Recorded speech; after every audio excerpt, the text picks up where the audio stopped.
ಕೊಡ್ಬೇಕನ್ನೋದು ಮನಸ್ಸು ಬೇಕಲ್ರಿ. ಮನುಷ್ಯ ಧಾರಾಳವಾಗಿ ತೆಗೆದು ಕೊಟ್ಟು ಬಿಡ್ಬೇಕಂತ್ರಿ ಯಾವುದೇ ಧರ್ಮ ಕಾರ್ಯದೊಳಗ. ಅದು ಹಿಂದೂ ಮುಂದೆ ನೋಡಬಾರ್ದಂತ್ರಿ. ಅವ ಕೊಟ್ಟದ್ದು ಅವನಿಗೆ ಕೊಡೋದಕ್ಕೆ ಯಾಕ್ರಿ, ವಿಚಾರ ಮಾಡೋದೇ ಬೇಡ, ಕೊಟ್ಟು ಬಿಡೋಣ, ಅವ ಕೊಟ್ರ 10 ಪಟ್ಟು ಕೊಡ್ತಾನಂತ ನಂಬಿಕೆ ಇಟ್ಟು ಕೊಡ್ಬೇಕಂತ. ಸುಮ್ಮನೆ ಹೇಳ್ತೀನಿ ಕೇಳ್ರಿ, ಅವ ಧಾರಾಳವಾಗಿ ಮನಸ್ಸು ಕೊಟ್ರೆ ಏನಾಗುತ್ತೆ ಅಂತ ಹೇಳಕತ್ತೀನಿ. ನೀವು ವಿಚಾರ ಮಾಡೋದೇ ಬೇಡ್ರಿ. ಒಂದ್ಸಲ ಜಾತ್ರೆ ನಡೀತಂದ್ರ ಹೇಳೋದೇ ಬೇಡ, ಯಾರು ಸುಮ್ಮನೆ ತಂದು ಕೊಡೋದು, ಪರಿಸ್ಬಿಡೋದು ಹೆಸರು. ಇಷ್ಟು ಮಾಡಿ ನೋಡ್ರಿ ನೀವು. ಒಬ್ಬ ಭಿಕ್ಷುಕ ದಾರಿ ಹಿಡಿದು ಹೊಂಟಿದ್ದರಿ, ಪಾಪ ಭಿಕ್ಷೆ ಬೇಡವ ದಾರಿ ಹಿಡಿದು ಹೊಂಟಿದ್ದ. ಹೋಗುವಾಗ ಅವ ಭಿಕ್ಷೆ ಪಾಪ ಏನೋ ತಿನ್ನಾಕಿಲ್ಲ, ಏನಿಲ್ರಿ, ಭಿಕ್ಷೆನೆ ಮಾಡಿದ್ರೆ ಅವ್ನಿಗೆ ಬದುಕ್ರಿ. ಭಿಕ್ಷೆ ಬೇಡ್ಕೊಂತ ಹೊಂಟಿದ್ದ. ಹೋಗೋ ಸಂದರ್ಭದೊಳಗ ಮ್ಯಾಲ ಆಕಾಶದಿಂದ್ರಿ ಒಂದು ಚಿನ್ನದ ರಥ, ಬಂಗಾರದ ರಥ ಕೆಳಗಿಳಕತ್ತಿತ್ತು ಅಂತ ನೋಡ್ರಿ. ಬಂಗಾರದ ರಥ ರೀ. ರಥ ಅಂದ್ರೆ ತಿಳಿತಿಲ್ಲ, ಈ ಟಾಂಗ ಅಂತೀರಿ, ಕುದುರೆ ಅಂತೀರಿ, ಆತರ ಒಂಥರ ಅಂಬಾರಿ ರಥ. ಅದು ರಥ ಬಂಗಾರದ ರಥವಾಗಿತ್ತು. ಆಕಾಶದಿಂದ ಕೆಳಗಿಳಕತ್ತಿತ್ತು. ಸ್ವಲ್ಪ ಮ್ಯಾಲ ನೋಡಿದವ. ಮ್ಯಾಲ ನೋಡಿದ್ರೊಳಗೆ ಅದ್ರೊಳಗೆ ಯಾರಿದ್ರು ಅಂದ್ರೆ ದೇವತೆ ಇದ್ರು ಅಂತ ನೋಡ್ರಿ. ಆದಿಶಕ್ತಿ ದೇವತೆ. ಆ ದೇವತೆ ಅದ್ರೊಳಗೆ ಕುಂತಿದ್ದಳಂತ. ಅದು ಹಿಂಗ್ ಬಂದು ರಥ ಕೆಳಗಿಳಿತು. ಆ ಭಿಕ್ಷುಕನ ಹತ್ರ ಆ ದೇವತೆ ನಡ್ಕೊಂತ ಬರಾಕತ್ತಳು. ಆ ಭಿಕ್ಷುಕ್ ನೋಡ್ದ, ಅನ್ಕೊಂಡ ಮ್ಯಾಲ ಆಕಾಶದಿಂದ ಬಂಗಾರದ ರಥ ಕೆಳಗಿಳಿದದ, ಅದ್ರಾಗ್ಲಿಂದ ಒಬ್ಬ ದೇವತೆ ಬರಾಕತ್ತಾಳಂದ್ರ ಇವತ್ತಿಗೆ ನಾನು ಭಿಕ್ಷುಕ ವೃತ್ತಿ ತಪ್ಪಿತು ಅಂದವ. ಯಾಕಂದ್ರೆ ದೇವತನೇ ಕೆಳಗಿಳಿದು ಬಂದಾಳ ಅಂದ್ರೆ ನನಗೆ ಏನಾರು ಒಂದೀಟು ಕೊಡ್ತಾಳ, ಒಂದೀಟು ಆರಾಮ ಬದುಕಬಹುದು ಅಂತ ಅನ್ಕೊಂಡಿದ್ದ.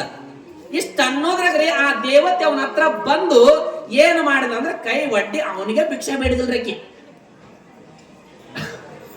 ಅವನ ಹತ್ರನೇ ಭಿಕ್ಷೆ ಬೇಡ್ಬಿಟ್ಲು. ಅವ ಅಂದ, ಅಲ್ಲ ಇವನ ನನಗ ಬಂದು ಒಂದಿಟ್ಟು ಏನಾರು ಕೊಟ್ಟು ಹೋಗ್ತಾಳಂದ್ರೆ ಈಕೆ ನನ್ನ ಹತ್ರ ಭಿಕ್ಷೆ ಬೇಡಕತ್ತಾಳ, ಈಕೆ ನನಕ್ಕಿಂತ ದೊಡ್ಡ ಭಿಕ್ಷಕಳು ಅಂದವ. ನನಕ್ಕಿಂತ ದೊಡ್ಡ ಭಿಕ್ಷಕಳಿದ್ದಂಗೆ ಕಾಣ್ತಾಳೆ ಈಕಿ. ಇಷ್ಟ ಅನ್ನೋದ್ರಿಗೆ ಆಕಿ ಭಿಕ್ಷೆ ಬೇಡಕತ್ತಾಳ ಅಂದ ಮೇಲೆ ಮತ್ತ ಕೊಡ್ಬೇಕಲ್ರಿ. ಅವ ವಿಚಾರ ಮಾಡಿ ಅವನ ಕೈಯಾಗ ಒಂದು ಜೋಳಿಗಿತ್ತವ. ಜೋಳಿಗೆ ಒಳಗೆ ಕೈ ಹಾಕಿದ. ಕೈ ಹಾಕಿ ಏನು ಮಾಡಿದ, ಆಕಿ ಒಂದು ಭಿಕ್ಷೆ ದಾನ ಮಾಡಿದ್ರು. ಏನ್ ಮಾಡಿದ್ದಂದ್ರ ಅವನ ಜೋಳಿಗ್ಯಾಗ್ರಿ ಜ್ವಾಳದ ಕಾಳಿತ್ತು ಅಂತ ನೋಡ್ರಿ. ಜೋಳದ ಕಾಳಿತ್ತು ಅಂತ ಅದ್ರಾಗ ಒಂದೇ ಒಂದು ಕಾಳನ್ನ ಆಕಿನ ಭಿಕ್ಷೆಗೆ ಹಾಕಿದ್ನಂತ ಹೊಡ್ಯಾಗ. ಆ ಒಂದೇ ಒಂದು ಕಾಳನ್ನ ತಗೊಂಡಿಗೆ ಸಖಿ ರಥದೊಳಗ ಕುಂತ ಹೋಗಿ ಬಿಟ್ಟಿಲ್ರಿ ದೇವತೆ. ಯಾವಾಗ ಹೋದ ಮೇಲೆ ಇವ ಅನ್ಕೊಂಡ, ಇನ್ನ ಮತ್ತ ನಂದು ಭಿಕ್ಷಕ ಕಾಯಕ ಮಾಡಬೇಕಂತೇಳಿ ಅನ್ಕೊಂತ ಮನೆಗೆ ಬಂದ. ಮನೆಗೆ ಬಂದು ಜೋಳಿಗೆ ಒಳಗಿರುವಂತ ಆ ಜೋಳಿಗೆನ ಬಿಚ್ಚಿದ. ಉಳಿದಿರುವಂತ ಜೋಳಿಗೆಗಳನ್ನು ತೆಗೆಯುವಾಗ ಅವನಿಗೆ ಒಂದೇ ಒಂದು ಬಂಗಾರದ ಜೋಳದ ಕಾಳು ಸಿಕ್ಕಿತ್ತು ಅಂತ ನೋಡ್ರಿ. ಅದ್ರೊಳಗೆ ಒಂದೇ ಒಂದು ಜೋಳದ ಕಾಳು ಸಿಕ್ಕಿತ್ತು ಅವನಿಗೆ, ಚಿನ್ನದ ಕಾಳು, ಅದು ಬಂಗಾರದ ಕಾಳು. ಅವ ಅನ್ಕೊಂಡ, ನಾ ಎಂತ ಮೂರ್ಖ ಮಾಡಿನ ಮರ, ಮೂರ್ಖತನ ಮಾಡಿದೆ. ಅಲ್ಲ, ಕೊಡೋದು ಕೊಟ್ಟೀನಿ, ಒಂದೇ ಕಾಳು ಕೊಟ್ಟೀನಿ, ಒಂದೀಟು ಬಗಸಿಲಿಂದ ಹಾಕಿಬಿಟ್ರೆ ಬಗಸಿ ಒಳಗಿರುವಂತ ಜ್ವಾಳ ಎಲ್ಲ ಬಂಗಾರ ಹಾಕಿದ್ವಲ್ಲ, ಬಂಗಾರದ ಜ್ವಾಳ ಆಗಿಬಿಡ್ತಿದ್ವು. ಆರಾಮಿನ ಮುಂದೆ ಭಿಕ್ಷೆ ಬೇಡುವಂತಿರ್ತಿದ್ದಿಲ್ಲ, ಜೀವನ ಪರ್ಯಂತರವಾಗಿ ಕೂತು ತಿಂತಿದ್ದ ಅಂತ ವಿಚಾರ ಮಾಡ್ತಾನಂದ್ರ ಅವ ಧಾರಾಳವಾಗಿ ಕೊಟ್ಟಿದ್ರ ಅದು ಧಾರಾಳವಾಗಿ ಬರ್ತಿತ್ತು. ಯಾಕ್ರಿ, ಮನಸ್ಸು ಒಂದೀಟು ಏನೋ ವಿಚಾರ ಮಾಡ್ಕೊಂಡು ಕೊಟ್ಟವ, ಧಾರಾಳವಾಗಿ ಮನಸ್ಪೂರ್ವಕವಾಗಿ ಕೊಡ್ಲಿಲ್ಲ. ಹಂಗ ನಾವು ಜಗತ್ತಿನೊಳಗೆ ಗೌರಿಶಂಕರ ಜಾತ್ರೆ ಒಳಗೆ ನೀಟ್ ಧಾರಾಳವಾಗಿ ಕೊಟ್ಟಿ ಬಂದ್ರ ಆ ಗೌರಿಶಂಕರ ವರ್ಷ ತುಂಬೋದ್ರೊಳಗಾಗಿ ನಮ್ಮ ಮನೆಯೊಳಗೆ ಹೆಂಗ ಬಂದು ಸಂಪತ್ತು ಸುರುತ್ತಾನ ಅದು ಗೊತ್ತೇ ಇಲ್ಲ. 3 ದಿನದ ಸಂತಿ ಸುಮ್ಮ ಮುಗಿಸಿ ಹೋಗ್ಬೇಕಟ್ಟೆ. ಸಾವು ಯಾರಿಗೆ ಹೇಳಿ ಕೇಳಿ ಬರೋದಿಲ್ಲ ಅಂತ ಹೇಳಿದ್ರೆ ಅದ್ರೊಳಗೆ ಕೇಳಿದೇನೆ, ಹೇಳಿ ಕೇಳಿ ಬರ್ತತೇನ್ರಿ. ಬರ್ಬೇಕಾದ್ರೆ ಸಾವು ನಮಗ ಯಾವಾಗ ಸಾವು ಬರ್ತದೆ ಯಾರಿಗೂ ಗೊತ್ತಿಲ್ಲ. ಮೊನ್ನೆ ಜೇವರಿಗೆ ಹತ್ರ ಹೋಗ್ಬೇಕಾದ್ರೆ ಮಹಾಂತೇಶ್ ಬೆಳಗ್ಗೆ ಅನ್ನುವಂತ ಒಬ್ಬ ಜಿಲ್ಲಾ ಅಧಿಕಾರಿ ಸಾವು ಬಂತು. ಏನ್ ಹೇಳಿ ಬಂತನ್ರಿ ಅವ್ರಿಗೆ ಸಾವು? ಮೊನ್ನೆ ಒಂದು ಪೇಪರ್ದೊಳಗೆ ಓದಿದ್ದೆ. ಪೇಪರ್ ಅನ್ನಕ್ಕೆ ಯಾಕೆ ನಿಜ ಜೀವ ಆಗಿದ್ದು ಹೇಳಕತ್ತೀನಿ ಘಟನೆ. ಕಲಬುರಗಿ ಜಿಲ್ಲೆ ಹತ್ರ ಒಂದು ಊರು ಬರ್ತದ. ನಾ ಅಲ್ಲಿ ಊರ ಪುರಾಣಕ್ಕಿದ್ದೆ. ಅದೇ ಊರು ವ್ಯಕ್ತಿ ಅವ ಬಿಜಾಪುರಕ್ಕೆ ಹೋಗ್ಯಾನ. ಅವ ಬಹುಶಃ ಬಿದರ್ದೊಳಗೆ ಇರ್ತಾನ. ಯಾವುದೋ ಕಾರ್ಯದ ನಿಮಿತ್ತವಾಗಿ ಬಿಜಾಪುರಕ್ಕೆ ಹೋಗ್ಯಾನ. ಬಿಜಾಪುರದಿಂದ ಬರ್ಬೇಕಾದ್ರೆ ಬಿಜಾಪುರ ಬಸ್ಸಿಗೆ ಹತ್ಯಾನ. ಒಂದೀಟು ಗುಲ್ಬರ್ಗ ಇಳ್ಕೊಂಡು ಗೇಸಿ ಅವ ಏನೋ ಕೆಲಸ ಮುಗಿಸ್ಕೊಂಡು ಹೋಗ್ಬೇಕಾಗಿತ್ರಿ. ಆದ್ರೆ ಒಂದು ಮಾತು ತಲೆಗಿಟ್ಕೊಂಡ್ರಿ, ಬಿಜಾಪುರದಿಂದ ಬಂದಾನ, ಗುಲ್ಬರ್ಗ ಇಳಿಬೇಕಾಗಿತ್ತು. ಗುಲ್ಬರ್ಗ ಒಂದೀಟು ಮಲ್ಕೊಂಡಾನ. ಗುಲ್ಬರ್ಗ ಇಳಿಬೇಕಾಗಿತ್ರಿ. ಮುಂದೆ ಹಂಗ ಬಿದರ್ಕ್ ಹೋಗ್ಯಾನ. ಬಿದರ್ಕ್ ಹೋಗಿ ಅಲ್ಲಿ ಬಸ್ ನಿಂದ್ರಿಸಿದೊಳಗ ಅಲ್ಲಿ ಪ್ರಾಣನೇ ಹೋಗ್ಯಾರ ಬಸ್ನ್ಯಾಗ. ಇದು ಹಾಗಿದ್ ಹೇಳಕತ್ತೀನಿ ನಾನು. ಹೇಳಿ ಬರ್ತತ್ರಿ ಸಾವು? ಸಾವು ಹೇಳಿ ಕೇಳಿ ಯಾರಿಗೂ ಕೇಳಿ ಬರೋದಿಲ್ಲ ತಮ್ಮ. ಸಾವು ಬರೋದ್ರೊಳಗಾಗಿ ಒಂದೀಟು ಕಾರ್ಯಗಳನ್ನ ಮಾಡು. ಶರಣರು ಕಾಲಕ್ಕೆ ನಮಗೆ ಬಂದು ತಿಳಿಸಿಕೊಟ್ರು, ಮಾಡು. ಎದ್ದ ಕಾಲಕ್ಕೆ ಒಂದೀಟು ದಾನ ಧರ್ಮ ಮಾಡು, ಪುಣ್ಯದ ಕೆಲಸ ಮಾಡು, ಹಸಿದವರಿಗೊಂದು ತುತ್ತು ಅನ್ನ ನೀಡು, ದಾಹ ಅಂತ ಬಂದವರಿಗೆ ಒಂದಿಟ್ಟು ಲೋಟ ನೀರು ಕೊಡು. ಇದು ನಿಜವಾದ ಮನುಷ್ಯನ ಮನುಷ್ಯತ್ವ, ಧರ್ಮ, ಮಾನವೀಯತೆ ಅಂತಾರೆ. ಶರಣರು ತಮ್ಮ ಜೀವನದುದ್ದಕ್ಕೂ ಇದನ್ನೇ ಮಾಡಿದ್ರು. ವೀರೇಶ್ವರರು ಜೀವನದುದ್ದಕ್ಕ ತಾವು ಏನು ಮಾಡಿದ್ರು ಅಂದ್ರೆ ಇದನ್ನೇ ಮಾಡಿ ತೋರಿಸಿದ್ರು ನಮ್ಗೆಲ್ಲವು. ನಿನ್ನೆ ಎಲ್ಲಿ ಬಿಟ್ಟಿದ್ದೇವ ಪುರಾಣ? ಅಲ್ಲಿಗೆ ಬಿಟ್ಟಿದ್ದೆಪ್ಪ, ಸೊಲ್ಲಾಪುರಕ್ಕೆ ಹೋಗ್ಯಾರ. ಕಷ್ಟಪಟ್ಟು ಮಕ್ಕಳನ್ನ ಕರ್ಕೊಂಡು, ಗುರುದೇವಿ ತಾಯಿಯನ್ನ ಕರ್ಕೊಂಡು ಸೊಲ್ಲಾಪುರಕ್ಕೆ ಮುಟ್ಟಿದ ಮೇಲೆ ಯಾರೋ ಒಬ್ಬರ ಕಡೆಯಿಂದ ವಿಳಾಸ ತಗೊಂಡು ಗೆಸಿ ತನ್ನ ಸಹೋದರ ಆಗಿರುವಂತ ಪ್ರಭಯ್ಯನ ಮನೆ ಒಳಗೆ ಬಂದು ಉಳ್ಕೊಂಡಿದ್ರಲ್ಲವ ನಿನ್ನೆ ದಿವಸ. ಯಾವ ಆ ಮನೆ ಒಳಗೆ ಉಳ್ಕೊಂಡಿರ್ಬೇಕಾದ್ರ ತನ್ನ ಸಹೋದರನಾಗಿರುವಂತ ತಮ್ಮನಾಗಿರುವಂತ ಅವನ ಮನೆ ಒಳಗ ಒಂದ್ 8 ದಿನವರೆಗೆ ದಾಸೋಹ ಮಾಡ್ಕೊಂತ ಅದೇ ಮನೆ ಒಳಗೆ ಲಿಂಗಾರ್ಚನೆ ಮಾಡ್ಕೊಂತ ಕಾಲ ಕಳೀತಾರ. ಒಂದ್ 8 ದಿನ ಇರ್ತಾರ. ಶರಣರ ಮನುಷ್ಯರೊಳಗೆ ಒಂದು ವಿಚಾರ ಬರ್ತವ್ರಿಗೆ, ವಿಚಾರ ಬರ್ತದ. ಏನು ವಿಚಾರ ಬಂತು ಅಂತಂದ್ರೆ, ಇನ್ನು ಮುಂದೆ ನಾನು ಈ ಮನೆ ಒಳಗೆ ಇರಬಾರ್ದು, ಬೇರೆ ಮನೆ ಮಾಡ್ಕೋಬೇಕಂತ ವಿಚಾರ ಬಂತವ್ರಿಗೆ. ಈ ಮನೆ ಒಳಗೆ ನಾ ಇರಬಾರ್ದು. ಯಾಕೆ ಅವ್ರು ವಿಚಾರ ಮಾಡಿದ್ರು ಅಂದ್ರೆ, ತನ್ನ ತಮ್ಮನಾಗಿರುವಂತ ಪ್ರಭಯ್ಯ ಕೇವಲ ತನಗಾಗಿ, ತನ್ನ ಮಕ್ಕಳಿಗಾಗಿ, ತನ್ನ ಹೆಂಡ್ರಿಗಾಗಿ ದುಡಿದು ಜೀವನ ಮಾಡುವಂತ ಅವನ ಬದುಕಾಗಿತ್ತು. ಅವನು ಬದುಕಾಗಿತ್ತು. ಇದು ಅವನು ಪ್ರಾಪಂಚಿಕ ಬದುಕು. ಶರಣರ ಬದುಕಿನೇ ಬೇರೆ. ಶರಣರು ತಮಗಾಗಿ ಬದುಕಿದವರಲ್ಲ, ಗುರುಲಿಂಗ ಜಂಗಮರಿಗೆ ದಾಸೋಹದ ಭಾವದಿಂದ ದುಡಿದು ಬಂದಿರುವಂತ ಕಾಯಕದೊಳಗೆ ಜಂಗಮರಿಗೆ ಪ್ರಸಾದವನ್ನು ಮಾಡಿಸಿ ಅವರು ಪ್ರಸಾದ ಮಾಡಬೇಕು ಅನ್ನುವಂತ ಕಾಯಕ ಅವ್ರದಾಗಿತ್ತು. ಇವ್ರದು ಪಾರಮಾರ್ಥಿಕ ಪ್ರಪಂಚವಾಗಿತ್ತು. ಅನ್ಕೊಂಡ್ರವರು ಈ ಮನೆ ಒಳಗೆ ನಾ ಇರಬಾರ್ದು, ನನ್ನ ತಮ್ಮನಿಗೆ ಭಾರ ಆಗ್ತೀನಿ, ನಾನು ಬೇರೆ ಮನೆ ಮಾಡ್ಕೊಳ್ಬೇಕು ಅಂತ ವಿಚಾರ ಮಾಡಿದ್ರು. ಎಷ್ಟು ಮಟ್ಟಿಗೆ ಅವರಲ್ಲಿ ಜ್ಞಾನ ಇತ್ತು ಅಂದ್ರ, ಬೆಳಕು ಕತ್ತಲೆ ಎರಡು ಒಂದಕ್ಕೊಂದು ಕೂಡಿರೋದಿಲ್ಲ. ಇರ್ತಾವೇನ್ರಿ? ಇಲ್ಲಿ ಕತ್ತಲೆ ಐತೇನ್ರಿ? ಇಲ್ಲಿ ಬೆಳಕದ. ಬೆಳಕು ಹೋಯ್ತಂದ್ರೆ ಕತ್ತಲೆ ಬರ್ತದ, ಒಂದಕ್ಕೊಂದು ಕೂಡಿರೋದಿಲ್ಲ. ಹಂಗ ಶರಣರು ವಿಚಾರ ಮಾಡಿದ್ರು. ಯಾವಾಗ ನನ್ನ ಮಡದಿ, ಮನೆಯೊಳಗಿರುವಂತ ನನ್ನ ತಮ್ಮನ ಮಡದಿ ಇರ್ಬೇಕಾದ್ರೆ ಏನಾದ್ರು ಕಲಹಗಳು ಉಟ್ಕೋಬಹುದು ಅಂತ ತಿಳ್ಕೊಂಡು ಶರಣರು ನಿರ್ಧಾರವನ್ನು ಮಾಡಿ ಬೇರೆ ಮನೆ ಮಾಡ್ಬೇಕಂತ ತೀರ್ಮಾನ ಮಾಡಿಕೊಂಡು ಬೇರೆ ಮನೆಯನ್ನು ನೋಡಿದ್ರು. ಬಾಡಿಗೆ ಮನೆ ಒಳಗೆ ಉಳ್ಕೊಂಡ್ರು.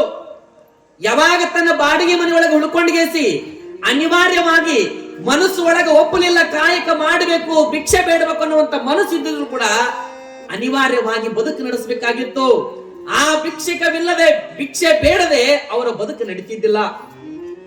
ಮನೆಯೊಳಗ ಮಡದಿ, ಮನೆಯೊಳಗ ಮಕ್ಕಳು, ಅವರ ಜೀವನ ನಡಿಬೇಕಾದ್ರೆ, ದಾಸೋಹ ನಡಿಬೇಕಾದ್ರೆ, ಜಂಗಮರ ಪ್ರಸಾದ ಆಗಬೇಕಂದ್ರೆ ಅವ್ರು ಕಾಯಕ ಮಾಡ್ಲೇಬೇಕಾಗಿತ್ತು.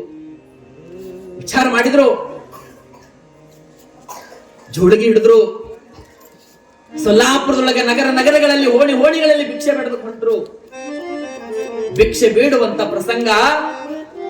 ಶರಣರು ಭಿಕ್ಷೆ ಬೇಡಕ್ ಹೋಗ್ಬೇಕಾದ್ರ ಒಟ್ಟ ಮಾತಾಡ್ತಿದ್ದಿಲ್ಲ, ಮೌನವಾಗಿರ್ತಿದ್ರು, ಒಟ್ಟ ಮಾತಾಡ್ತಿದ್ದಿಲ್ಲ.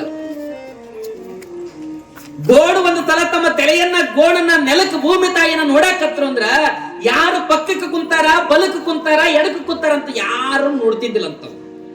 ತಮ್ಮ ಬಾಳಿ ತಾವು ಸೀದಾ ಹೋಗೋದೇವ. ಯಾರು ಏನಂದ್ರು ಕೂಡ ಕಿವ್ಯಾಗ ಹಾಕೋತಿದ್ದಿಲ್ಲ. ಸೀದಾ ಹೋಗೋದು, ಭಿಕ್ಷೆ ಬಿಡೋದು, ತರೋದು, ಅದರಿಂದ ದಾಸೋಹ ಮಾಡೋದು, ದಿನನಿತ್ಯಲು ಲಿಂಗಾರ್ಚನೆ ಮಾಡ್ಕೊಳ್ಳೋದು, ಇವರು ಕಾಯಕ ಆಗಿತ್ತೇವ. ಸೊಲ್ಲಾಪುರ ಬಂದ್ಮೇಲೆ ಹೊಸ ಜೀವನ ಪ್ರಾರಂಭ ಆಯಿತು ಶರಣರದು. ಶರಣರು ಒಂದು ದಿನ ಜೋಳಿಗೆ ತಗೊಂಡು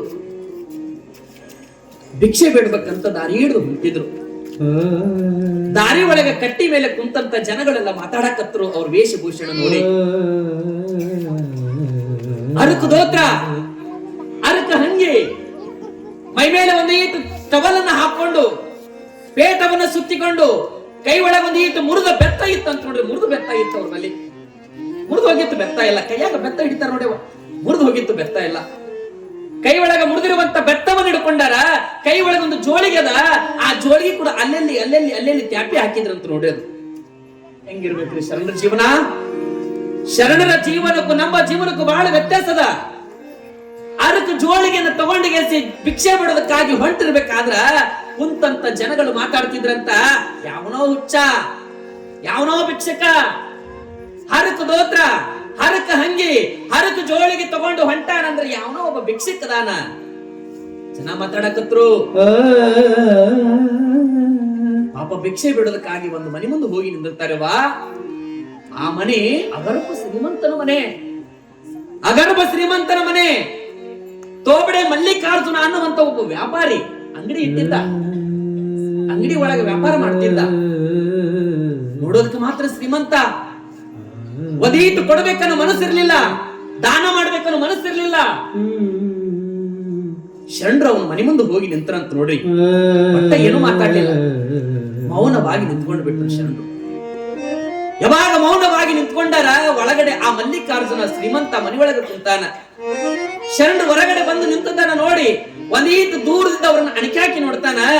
ಆ ಶರಣರ ವೇಷಭೂಷಣವನ್ನ ನೋಡಿರುವಂತ ಆ ವ್ಯಕ್ತಿ ಶ್ರೀಮಂತ, ಯಾವನೋ ಒಬ್ಬ ಕಳ್ಳ ಬಂದಾನ ಮನೆಗೆ, ಯಾವನೋ ಒಬ್ಬ ಭಿಕ್ಷಕ್ ಬಂದಾನ, ಯಾವ ಒಬ್ಬ ಹುಚ್ಚ ಬಂದಾನ ಅಂತ ತಿಳ್ಕೊಂಡು ದೂರದಿಂದ ನೋಡಿಗೆಸಿ ಹತ್ರಕ್ಕೆ ಬಂದು ಮಾತಾಡಿಸಿದ.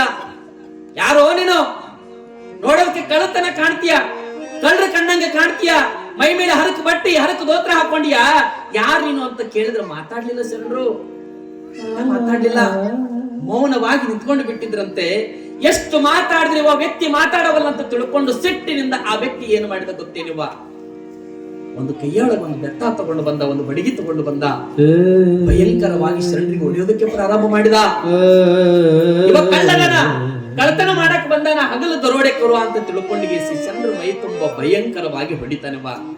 ಮೈ ತುಂಬಾ ರಕ್ತ ಬಂದ್ರು ಹೊಡೆಸ್ಕೊಂಡ್ರು ಕೂಡ ಸುಮ್ಮನೆ ಇದ್ರಂತ ಶರಣರು ಒಟ್ಟ ಮಾತಾಡ್ಲಿಲ್ಲ. ಯಾವಾಗ ಮಾತಾಡದೇ ಇರುವಂತ ಪ್ರಸಂಗದೊಳಗೆ ಎಷ್ಟು ಮಾತಾಡಿದ್ರು ಕೂಡ ಇವ ಮಾತಾಡವಲ್ಲ, ಎಷ್ಟು ಹೊಡೆದ್ರು ಕೂಡ ಮಾತಾಡಲ್ಲ ಅಂತ ತಿಳ್ಕೊಂಡು ಸಿಟ್ಟಿನಿಂದ ದರ ದರ ದರ ಅಂತ ಹೇಳ್ಕೊಂಡು ಹೋಗಿ ತನ್ನ ಒಂದು ರೂಮಿನೊಳಗ ಕೋಣಿ ಒಳಗ ಮುಚ್ಚಿ ಕೀಲೆ ಹಾಕಿಬಿಟ್ಟ, ಬೀಗ ಹಾಕಿದ. ಯಾವಾಗ ಮನೆಯೊಳಗೆ ಊಟ ಮಾಡಿ ತನ್ನ ವ್ಯಾಪಾರಕ್ಕೆ ಹೋಗ್ಬೇಕಂತ ಅಂಗಡಿಗೆ ಹೋಗ್ಬಿಟ್ಟ. ಶರಣರು ಒಳಗ ಹಾಕಿ ಕೀಲೆ ಹಾಕಿ ಹೋಗ್ಬಿಟ್ಟ. ಶರಣರು ಏನು ಮಾತಾಡ್ಲಿಲ್ಲವ, ರೂಮ್ನೊಳಗೆ ಹೋಗಿ ಕುತ್ಕೊಂಡ್ರು, ಶಾಂತವಾಗಿ ಕಣ್ಣು ಮುಚ್ಚಿಕೊಂಡು ಭಗವಂತನ ಧ್ಯಾನ ಮಾಡ್ಕೊತ ಕೂತ್ ಬಿಟ್ರು. ಸಾಯಂಕಾಲ 4 ಗಂಟೆ ಸುಮಾರ, 4 ಗಂಟೆ ಆಗಿತ್ತು. ಮತ್ತವ ಅಂಗಡಿಯಿಂದ ಯಾರಿಗೋ ಹೇಳಿಗೆಸಿ ಮತ್ತೆ ಬಂದು ಒಂದು ಈಟು ಉಪಹಾರ ಮಾಡ್ಬೇಕಂತ ಬಂದಿದ್ದಾರೆ ಮನೆಗೆ. ಬರ್ತಾರಿಲ್ಲ ಅಂಗಡಿಯಿಂದ, ಮನೆಯಿಂದ ಬರ್ಬೇಕಾದ್ರೆ ಒಂದಿಟ್ಟು ಸಾಯಂಕಾಲ ಏನಾದ್ರು ತಿಂದು ಬರಬೇಕು, ಚಾ ಕುಡಿದು ಬರ್ಬೇಕಂತ ಬರ್ತಾರಲ್ಲ, ಹಂಗ ಆ ವ್ಯಕ್ತಿ ಮನೆಗೆ ಬಂದ. ಮನೆಯೊಳಗೆ ಹೆಂಡತು ಒಂದಿಟ್ಟು ಏನೋ ಉಪಹಾರ ಮಾಡಿದ್ಲಂತ, ಒಂದೀಟು ತಿಂದು ಮತ್ತೆ ಹೋಗ್ಬೇಕು ಅಂಗಡಿ ವ್ಯಾಪಾರಕ್ಕೆ ಅನ್ನೋದ್ರೊಳಗ ಶರಣರು ನೆನಪಾಗಿದ್ರೆ ಹುಚ್ಚನು ಒಳಗ ಹಾಕಿದ್ನಲ್ಲ, ಕಳ್ಳನೊಬ್ಬ ಒಳಗ ಹಾಕಿನ ಅನ್ನೋದು ನೆನಪಾಗಿತ್ತು. ಏನು ಮಾಡಾಕತ್ತನ್ನ ನೋಡ್ಬೇಕಂತ ಬಂದು ಬೀಗ ತೆಗೆದಿಗೆ ಒಳಗೆ ಬಂದು ನೋಡ್ತಾನ. ಕಣ್ಣು ಮುಚ್ಕೊಂಡು ಕೂತಿದ್ರು ಅಂತ ನೋಡ್ರಿ ಶರಣರು, ಕಣ್ಣು ಮುಚ್ಕೊಂಡು ಕೂತಿದ್ರು. ಬಂದ ಮತ್ತ ಮಾತಾಡಿಸಿದ, ಮಾತಾಡ್ಲಿಲ್ಲ. ಯಾವಾಗ ಇವ ಮಾತಾಡಲ್ಲ ಅಂತ ಗೊತ್ತಾದ ಮೇಲೆ ಇವನಿಗೆ ಮೌನ ಇರಂತಂದ್ರೆ ಇವನಿಗೆ ಮಾತೇ ಬರಲ್ಲ ಅಂತ ತಿಳ್ಕೊಂಡು ಶರಣರು ಮತ್ತೊಮ್ಮೆ ಸಿಟ್ಟಿನಿಂದ ಅವ ಏನು ಮಾಡಿದಂದ್ರೆ ದರ ದರ ದರ ಎಳ್ಕೊಂತ ಮೈಯೆಲ್ಲ ಗುಮ್ಮೋದು, ಹೊಡೆದ, ಭಯಂಕರವಾಗಿ ಹೊಡೆದು ಅವರನ್ನ ದರ ದರ ದರ ಕೈ ಹಿಡಿದು ಹೋಗಿ ಹೊರಗೆ ಹಾಕಿಬಿಟ್ಟ. ನಡಿ ಹೋಗಂತ ತಿಳ್ಕೊಂಡು ಮೈಯೆಲ್ಲ ಹೊಡೆಸ್ಕೊಂಡು ಮೈಯೆಲ್ಲ ರಕ್ತ ಆಗಿತ್ತು. ಶರಣರು ಏನೂ ಮಾತಾಡ್ಲಿಲ್ಲವಾ, ದಾರಿ ಹಿಡಿದು ತಮ್ಮ ಮನೆ ದಾರಿ ಹಿಡ್ಕೊಂತ ಬಂದ್ರು. ಬೆಳಿಗ್ಗೆ ತನ್ನ ಕೋಣಿ ಒಳಗೆ ಹಾಕಿದ್ದ. ಸಾಯಂಕಾಲ 5 ಗಂಟೆ ಆದ್ಮೇಲೆ ಹೊರಗೆ ಹಾಕಿದ ಮೇಲೆ ಶರಣರು ಅವತ್ತೊಂದು ದಿನ ಯಾರ ಮನೆಗೆ ಹೋಗಿ ಭಿಕ್ಷೆ ಬಿಡುವಂತ ಪರಿಸ್ಥಿತಿ ಬರಲಿಲ್ಲ. ಅವತ್ತೊಂದು ದಿನ ಖಾಲಿ ಜೋಳಿಗೆ ಒಳಗ ಇನ್ನು ಯಾರು ಭಿಕ್ಷೆ ಬೇಡಬೇಕು ಅಂತ ತಿಳ್ಕೊಂಡು ಶರಣರು ಜೋಳಿಗೆ ತಗೊಂಡು, ಖಾಲಿ ಜೋಳಿಗೆ ತಗೊಂಡು ಸೀದಾ ಮನೆಗೆ ಹೋಗ್ತಾರೆ. ಗುರುದೇವಿ ತಾಯಿ ಮಕ್ಕಳು ಮನೆಯೊಳಗೆ ಕಾಯ್ಕೊಂಡು ಕುಂತಾರ, ಏನಾದ್ರೂ ತರ್ತಾರ ತಿಳ್ಕೊಂಡು. ಏನೂ ಇರ್ಲಾರ್ದಂತ ಪ್ರಸಂಗದೊಳಗ ಮೈ ತುಂಬಾ ರಕ್ತ ಆಗಿದ್ದನ್ನು ನೋಡಿ ಗುರುದೇವಿ ತಾಯಿ ಮರಮರಿನ ಮರಿಗೆ ಕಣ್ಣೀರ್ ಹಾನ ಹಾಕಿ ಒಂದೀಟು ರಕ್ತವನ್ನ ವರಿಸಿ ಸಮಾಧಾನ ಪಡಿಸಿದಂತೆ ಶರಣರಿಗೆ. ಏನಾಗ್ಯದಂತ ಕೇಳಿದ್ರು ಕೂಡ ಶರಣರು ಮಾತಾಡ್ಲಿಲ್ಲ. ಯಾರು ನಿಮ್ಗೆ ಈ ತರ ಮಾಡಿದ್ದು, ಯಾರು ನಿಮ್ಗೆ ಈ ತರ ಹೊಡೆದುದು ಅಂತ ಕೇಳಿದ್ರೆ, ಯಾರು ಹೊಡಿತಾರೆ ಈ ಜಗತ್ತೊಳಗ? ನಾ ಮಾಡಿದ ಕರ್ಮ ಅನುಭವಿಸ್ಬೇಕು, ಭಗವಂತ ಮಾಡ್ಯಾನ ಅಂತ ಹೇಳಿ ಭಗವಂತನ ಮೇಲೆ ಹಾಕ್ತಾರ, ದೇವರ ಮೇಲೆ. ಅವತ್ತೊಂದು ದಿನ ಮನೆಯೊಳಗೆ ಎಲ್ಲರೂ ಉಪವಾಸ, ಅವತ್ತೊಂದು ದಿನ ಮನೆಯೊಳಗೆ ಉಪವಾಸ ಬಿದ್ರು. ಮನಸ್ಸು ನೋಯಿಸ್ಕೊಂಡು ಬಂದ್ರವಾ, ಶರಣರಿಗೆ ಮನಸ್ಸು ನೋಯಿಸಿದ. ಮನಸ್ಸನ್ನ ನೊಂದುಕೊಂಡು ಬಂದಿರುವಂತ ಶರಣರು ಎಷ್ಟು ನಿಜವಾಗ್ಲೂ ಮನಸ್ಸು ನೋಯಿಸ್ಕೊಂಡಿರ್ಬೇಕವಾ. ನಾನು ನಿಮಗೊಂದು ಮಾತು ಹೇಳ್ತೀನಿ, ಜಗತ್ತೊಳಗೆ ಯಾರಿಗೆ ಮನಸ್ಸನ್ನ ನೋಯಿಸಕ್ ಹೋಗ್ಬೇಡ್ರಿ. ಈ ಜಗತ್ತೊಳಗೆ ನಾವ್ ಯಾರಿಗಾದ್ರೂ ಮನಸ್ಸನ್ನ ನೋಯಿಸಿದ್ವಂದ್ರ ಆ ವ್ಯಕ್ತಿ, ಮನಸ್ಸನ್ನು ನೊಂದುಕೊಂಡಿರುವಂತ ವ್ಯಕ್ತಿ ದೇವರ ಮುಂದೆ ಬಂದು, ಶಂಕರ ಗುಡಿ ಮುಂದೆ ಬಂದು ಕಣ್ಣೀರನ್ನ ಹಾಕಿ ನಿಮ್ಮ ಹೆಸರನ್ನ ಹೇಳಿ ಕಣ್ಣೀರು ಹಾಕಿದಂದ್ರ ಆ ವ್ಯಕ್ತಿ ಕ್ಷಮಿಸಿದ್ರು ಕ್ಷಮಿಸಬಹುದು, ಆದ್ರೆ ಒಳಗ್ ಕುಂತಂತ ಗೌರಿ ಶಂಕರ ನಮಗ್ ಕ್ಷಮಿಸೋದಿಲ್ಲ. ಆ ವ್ಯಕ್ತಿ ನಮ್ಮನ್ನ ಕ್ಷಮಿಸಬಹುದ್ರಿ, ಒಳಗೆ ಕುಂತಂತ ಗೌರಿ ಶಂಕರ ಕ್ಷಮಿಸೋದಿಲ್ಲ. ಒಬ್ಬ ವ್ಯಕ್ತಿಯನ್ನ ಮನಸ್ಸು ನೋಯಿಸ್ತೀವಂದ್ರ, ಶರಣರ ಮಹಾತ್ಮರ ಮನಸ್ಸನ್ನು ನೋಯಿಸ್ತೀವಂದ್ರ ನಾವೆಲ್ಲ ಶಾಪಕ್ಕೂ ಗುರಿ ಆಗ್ತೀವಿ. ಎಷ್ಟು ಮನಸ್ಸು ನೋಯಿಸ್ಕೊಂಡಿರ್ಬೇಕು ಶರಣರು. ಅವತ್ತೊಂದು ದಿನ ಕೇವಲ ಅವ ಮನಸ್ಸು ನೋವಿಸಿದ್ದಕ್ಕಾಗಿ, ಅವತ್ತೊಂದು ದಿನ ಅವನಿಗೆ ಹೊಡೆದುಗೆಸಿ ಕೋಣೆ ಒಳಗೆ ಶರಣರನ್ನ ಹಾಕಿದ್ದಕ್ಕಾಗಿ ಅವತ್ತು ಅವ್ರ ಮನೆಯೊಳಗೆ ಎಲ್ಲರೂ ಉಪವಾಸ ಬಿದ್ರಂದ್ರೆ ಎಷ್ಟು ಮನಸ್ಸುಗಳು ನೋಯಿಸಿದಂಗ ಆಯ್ತವ. ಶಾಪಕ್ಕೂ ಗುರಿಯಲ್ಲ ಏನಿದು. ಶರಣರ ಗುಡಗ ಸರಸ ಮಾಡಬಾರದು, ಶರಣರಿಗೆ ನಿಂದನೆ ಮಾಡಬಾರದು. ಯಾರು ಶರಣರ ಗುಡಗೆ ಸರಸವಾಡ್ತಾರೆ, ಯಾರು ಗುರುವಿನ ಮಹಾತ್ಮರ ಜೊತೆಗೆ ಸರಸವನ್ನಾಡಿ ನಿಂದನೆ ಮಾಡ್ತಾರ, ನಾವೆಲ್ಲರೂ ಶಾಪಕ್ಕೆ ಗುರಿ ಆಗ್ತೀವಿ. ಶಾಪಕ್ಕೆ ಗುರಿ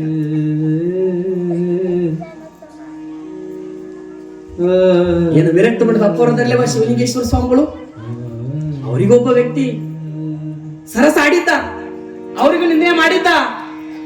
ಹೇಳ್ತೀನಿ ಕೇಳ್ರಿವ, ಮಹಾತ್ಮರಿಗೆ ನಮ್ಮ ಶಿವಲಿಂಗೇಶ್ವರ ಸ್ವಾಮಿಗಳದಾರಲ್ರಿ, ಒಮ್ಮೆ ಏನಾಗಿತ್ತು ಅಂತಂದ್ರ ಇದೇ ಬಾಗೇವಾಡಿ ಒಳಗೆ ಬಾ ಸಿದ್ದರಾಮಪ್ಪ ಅಂತ ಹೇಳಿ ಉಕ್ಕೇರಿ ಅಂತ ಹೇಳ್ರಿ, ಗೊತ್ತಿರ್ಬೋದು ಅಥವಾ ಹಾಗಿದವ್ರ ಹಾಗೆ ಹೋಗ್ಯಾರ. ಸಿದ್ದರಾಮಪ್ಪ ಉಕ್ಕೇರಿ ಅಂತ ಹೇಳಿ ಒಂದು ಅಂಗಡಿ ಹಾಕೊಂಡಿದ್ದಂತ ನೋಡ್ರಿ. ಅವ ಬಾಗೇವಾಡಿ ಒಳಗೆ ಅಂಗಡಿ ಹಾಕಿದ್ದ. ಅಂಗಡಿ ಹಾಕೊಂಡಿರ್ಬೇಕಾದ್ರೆ ಅವನ ಅಂಗಡಿಗೆ ಒಬ್ಬ ವ್ಯಕ್ತಿ ಬರ್ತಿದ್ದರಿ. ಆತನ ಹೆಸರು ರಾಚಯ್ಯ ಹೊಸಮಠ ಅಂತ ಹೇಳಿ, ರಾಚಯ್ಯ ಹೊಸಮಠ ಅಂತ ಹೇಳಿ ಅವನ ಅಂಗಡಿ ಒಳಗ ಬಂದು ಕೂಡ್ತಿದ್ರಂತ. ಅವರು ಸುಮ್ಮನೆ ಏನಾದ್ರು ಏನೋ ಮಾತಾಡ್ಕೋತ ಕೂಡ್ತಿದ್ರಂತ. ನಮ್ಗೇನು ಶಿವಲಿಂಗಪ್ಪ ಅವರು ಅದಾರಲ್ರಿ, ಶಿವಯೋಗಿಗಳು ಗುಡಿಗೆ ಹೋಗಿ ಬರುವಾಗ, ಹೊಲಕ್ಕೆ ಹೋಗಿ ಬರುವಾಗ ಅದೇ ಮಾರ್ಗವಾಗಿ ಬರ್ತಿದ್ರಂತ. ಆ ರಾಚಯ್ಯ ಹೊಸಮಠದವರು ಅಪ್ಪವ್ರು ಹೋಗೋದನ್ನ ನೋಡಿ ಬುದ್ಧಿ ತಮ್ಮ ಒಂದ್ ಈಟ್ ಬಂದಾಗ ಅಂಗಡಿ ಕೂಡ್ರಿ ಅಂತ ಕರಿತಿದ್ದಂತ. ಒಂದ್ ಈಟ್ ಕರಿತಿದ್ದಂತ. ಅವೇನ್ ಅಂಗಡಿ ಅವ್ ಕರೆದಿಲ್ಲವ, ಇನ್ನೊಬ್ರು ಕೂತಿದ್ರಲ್ಲ ರಾಚಯ್ಯ ಹೊಸಮಠ ಅಂತೇಳಿ, ಅವ್ರು ಕರಿತಿದ್ರಂತ. ಬರ್ರಿ ಅಪ್ಪ ಬುದ್ಧಿ ಅಂಗಡಿಯಾಗ ಕೂಡ್ರಿ ಒಂದ್ 5 ನಿಮಿಷ ಅಂತ. ಅಪ್ಪ ಅವನ ಆಗ್ರದ ಮೇರೆಗೆ ಅವನ ಮಾತಿಗೆ ಮೀರಬಾರದು ಅಂತ ಹೇಳಿ ಶಿವಲಿಂಗೇಶ್ವರ ಸ್ವಾಮಿಗಳವರು ಬಂದು ಒಳಗಡೆ ಅಂಗಡಿ ಒಳಗೆ ಒಂದ್ 5 ನಿಮಿಷ ಕೂಡ್ತಿದ್ರ. ಒಂದಿನ ಹಿಂಗ ಹೋಗುವಾಗ ರಾಚಯ್ಯ ಸ್ವಾಮಿಗಳು ಕರೆದ್ರಂತ. ಶಿವಲಿಂಗೇಶ್ವರ ಮಹಾಸ್ವಾಮಿಗಳವರು ಆ ಅಂಗಡಿ ಒಳಗೆ ಬಂದು ಒಂದ್ 5 ನಿಮಿಷ ಒಂದ್ ಕಡೆ ಚೇರ್ ಹಾಕಿದ್ರಂತ, ಕುಂತಿದ್ರಂತ. ಅಪ್ಪರ್ದು ಹೇಳಕತ್ತೀನಿ, ಅವನ ಕುತ್ಕೊಂಡಿದ್ರಂತ. ಆ ಏನ್ ಅಂಗಡಿ ಮಾಲಕ್ಕಿದ್ದಲ್ರಿ ಸಿದ್ದರಾಮಪ್ಪ ಉಕ್ಕೇರಿ, ಒಂದ್ ಈಟು ಅಪ್ಪರ ಕೂಡ ಬಹಳ ಸಣ್ಣತನದಿಂದ ಇದನ್ನ ನೋಡಿ ಒಂದ್ ಈಟ ಹಾಸ್ಯ ಮಾಡೋದು ಅಪ್ಪರ ಕೂಡಾಗ. ಈಗ ಹಾಸ್ಯ ಮಾಡ್ತಿರ್ತಾರ ನೋಡ್ರಿ ಅಪ್ಪರ ಕೂಡಾಗ, ಸಲಹೆ ಇದ್ದವ್ರು ಹೆಂಗ ಹಾಸ್ಯ ಮಾಡ್ತೀರಿ ಹಂಗ ಹಾಸ್ಯ ಮಾಡಕತ್ತಿದ್ದಂತವ. ಮಾಡುವಾಗ ಅವ ಏನ್ ಮಾಡಿದ್ರಿ, ಅವನಿಗೂ ಚಟ ಇತ್ತೇವ, ತಂಬಾಕ್ ಸೇರ್ತಿದ್ದವ, ಗಾಂಜಾ ತಂಬಾಕ್ ಸೇರ್ತಿದ್ದ. ಅದು ಹಿಂಗ ತಂಬಾಕ್ ಸೇದುವಾಗ ಆ ಹೊಗಿ ಏನು ಮಾಡಿದ್ರಿ, ಅಪ್ಪರು ಎದುರು ಕೂತಿದ್ರಂತ. ಅಪ್ಪರು ಎದುರಿಗೆ ಮಾರಿಗೆ ಅದನ್ನ ಹೊಗಿ ಬಿಟ್ಬಿಟ್ಟ. ಯಾವಾಗ ಹೊಗೆ ಬಿಟ್ಟಗಳಿಗೆ ಅಪ್ಪರಿಗೆ ದಡನ್ನಾಗಿ ಕೆಂಬರಕ್ ಶುರುವಾಯ್ತ್ರಿ. ಅಪ್ಪರಿಗೆ ಕೆಂಬಂತು, ಒಂದ್ ಈಟ್ ಕಣ್ಣಾಗ ನೀರು ಬರಕತ್ತು. ಯಾವಾಗ ಕೆಮ್ಮ ಕತ್ತಗಳಿಗೆ ಅವ ವ್ಯಕ್ತಿ ಏನ್ ಅನ್ಬೇಕ್ರಿ, ರಾಚಯ್ಯ ಅಂತೇಳಿ ಕೂತಿದ್ನಲ್ರಿ, ರಾಚಯ್ಯ ಸ್ವಾಮಿ ಅಂತೇಳಿ, ನೋಡು ಅಪ್ಪರಿಗೆ ಯಾಕ ಕೆಮ್ಮ ಬಂದದ ಅಂದ.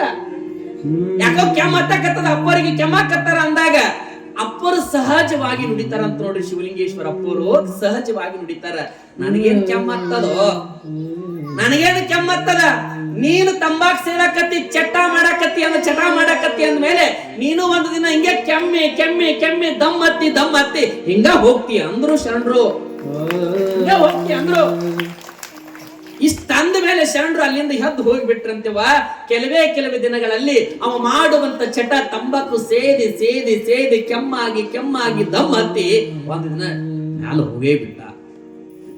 ಶರಣರ ಗುಡಗ ಸರಸ, ಶರಣರಿಗೆ ಮಾಡಿರುವಂತ ಮನಸ್ಸು ನೋವು ಮಾಡಿದ್ವಿ ಅಂದ್ರ ನಾವೆಲ್ಲ ಶಾಪಕ್ಕೆ ಗುರಿ ಆಗ್ತೀವಂತ, ಶಾಪಕ್ಕೆ ಗುರಿ ಆಗ್ತೀವಿ. ಅದಕ್ಕೆ ಶರಣರಿಗೆ ನಿದ್ರೆ ಮಾಡಬಾರ್ದು. ಶರಣರಿಗೆ ನಿಂದನೆ ಸರಸವಾಡಿದರೆ ನಾವೆಲ್ಲ ಶಾಪಕ್ಕೆ ಗುರಿ ಆಗ್ತೀವಂತ.